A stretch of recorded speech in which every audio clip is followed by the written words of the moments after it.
Меѓународниот ден на литературата за деца 2 април е директниот повод библиотеката Искра во Кочани на 31 март да го реализира проектот под наслов Славење на Меѓународниот ден на литературата за деца.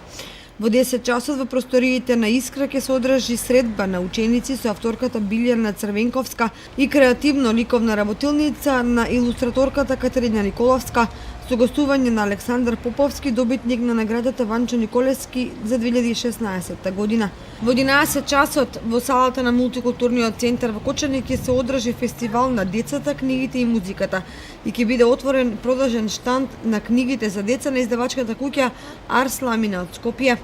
Содржаните активности кои се можни привлечни за младата популација се извонредна прилика учениците да откријат многу нови тајни на пишаниот збори на книгите во целина, а средбите со авторите можност повеќе да се запознаваат одблизу со нивните дела, со размислувања и планови кога е во прашање создавањето на нови пишувани творби.